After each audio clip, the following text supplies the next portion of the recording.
we are back for another episode of Tan's Truth. We are on episode number 5. It's fucking crazy, excuse my French, but I never really thought I'd be having my own YouTube channel and sharing my truths, never mind being on social media. But yeah, anyway, update time.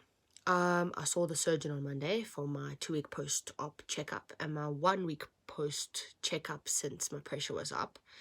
Well, through the roof actually. So just to keep in mind, average or good pressure is between 10 and 21 millimeters of mercury. So, got some good news, guys. My pressure is down. It's sitting at 22. I'm super excited. He's also happy with my retina at the moment, and he only wants to see me in 6 weeks. Okay, serious FaceTime now. Okay, so I would just like to clarify that last week's episode of Tan's Truth, a day in the life of a visually impaired, I didn't create it for you guys to feel sorry for us or sympathetic towards us or those with vision issues actually. And also I'm also not depressed with my life, but thank you for your concern. Episode 4 was more aimed at making you guys aware of what you can take for granted or do take for granted without realizing. And when I say we, I'm speaking on behalf of the people that are visually impaired that share the exact same opinion that I'm about to share with you guys.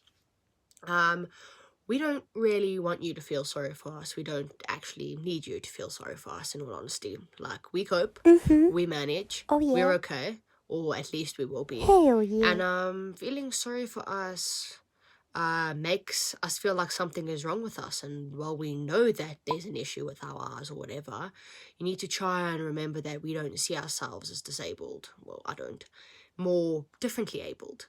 And we can do what you guys do majority of the time, just in a different way, hence differently abled.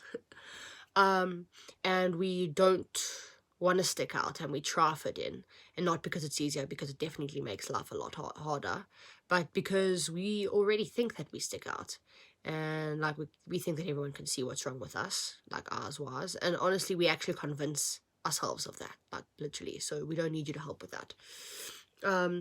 So keeping that in mind, episode 4, like I said, was more about you guys experiencing a day in the life of a visually impaired, basically like walking in our shoes, if you will. And to me, that's literally the practical definition of what being empathetic is. Not sympathetic, but I can see where you guys got confused, so I got you. Also, stop. And I literally mean, like, stop. Stop feeling sorry for us right now. Because that legit doesn't help us at all. What does help us is if you see someone that's struggling, and I mean literally struggling with absolutely anything, like if they are struggling to read a road sign or trying to find some ingredient or read the ingredients on a bottle, like I don't know, absolutely anything, just you walking up to them and offering to help them is everything. That's when I know that my videos will be a success, because it's all about understanding and empathizing rather than helping because you feel sorry for us or shame, you know? Like, the reason I say this is because in school, that's the one thing I never asked for, was help. And if someone can offer it, that's even better. You know, something so small could have had like a massive impact on my eyes or my life, really, and I would never really know. You know, I just assumed that, like, if I told people, they'd feel sorry for me or help me because they feel bad or sorry for me, and not because they understand and they want to. And I mean, that's what empathizing is all about. And I think, now that I think about it, assume is probably the wrong word, because I did open up. I opened up to certain teachers, certain coaches, and even friends. And the biggest problem that I found was that they changed. You know, they started looking at me differently or seeing me differently and asking me things that they'd never would ask before. Like, not when we had the conversation, like after, like they'd ask, are you sure you're okay to play that position? I can move you, you know? Or they'd just move me or scratch me from the team completely. Or they would think that I'm like this fragile glass and bench me. And like my friends and my teachers that ask me things like, can I turn the light off? what do you want it on? Or they'd be like, do you mind if I do this? Like, it's not going to affect your eyes or anything, like, right? You know? And before I told anyone or them, they'd never ask such questions, you know, they'd never ask something like that. And I guess I could have said something like, please don't change. Like, if I need something, I'll ask for it, type of thing. But eventually when I caught on and I did, things still changed, unfortunately, for me, you know. And please don't get me wrong. Like, I know it's them just caring and them not wanting to come across as inconsiderate and carrying on like nothing's happened.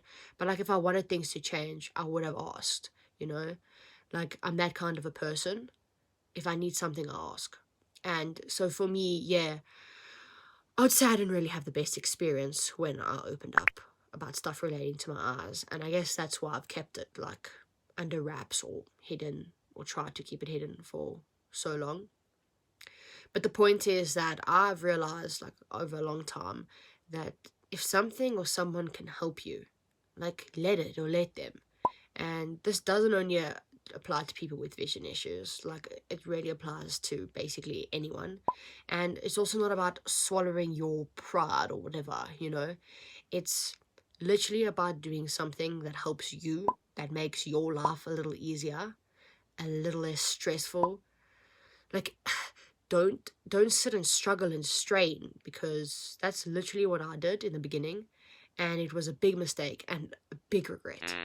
And you literally don't have to prove anything to anyone except yourself. And if you know you can do something once, and you don't have to do it 17 times. Like, if you know that getting someone to help you read something or whatever will help you, then let them. You know, if you know allowing someone to write for you will alleviate some strain, then let them. You know, if you know someone or something can make your life a little less stressful and more manageable, saying no to prove a point just makes you fucking stupid, in my opinion. Like, honestly, excuse my French. Because, like I said, just because you know you can do something doesn't mean that you need to prove it to every single person. Like, it's about yourself. And, like, if something that 9 out of 10 times is shit tough for you to do, and something or someone comes along that can help you do it, and they can do some good, then honestly, sit the fuck back, shut the fuck up, and damn right, let them. Like, change your mindset. Like, don't see it as you swallowing your pride. See it as them helping you achieve something in less time, with less stress or strain. Like, it's pretty simple, you know. So I get really passionate. So, like, for one of my next upcoming videos, I was also thinking of doing, like, a little Q&A, you know, myths on people that are visually impaired or have vision issues, you know. And I know that a lot of people are, like, I'd say, scared to ask, or think they might be offending me or someone in some way. But first, there's no such thing as a stupid question. So, my inner teacher's coming out here. Look at me. So, on that note, feel free to drop me a message on, like, my Tan's Truth Facebook page, or even the Instagram page, my Instagram account, or in my personal pages if you feel that you're more comfortable to do that. Secondly, to combat this, like, whole scared factor, I'm going to throw it back to when I was in grade 9, at least, where QME was, like, the biggest thing in the whole world. So if you'd prefer to ask me something anonymously, well, then you can. So the link will be available on both my Tan's Truth Facebook page and the Instagram account. And yeah, sorry for getting super passionate. Not sorry, actually. Sorry if it seemed like I was getting in your face, but I feel really passionate about this now, since I never really did it when I could have. And looking back, it would have saved me so much time, and I would have stressed so much less, you know.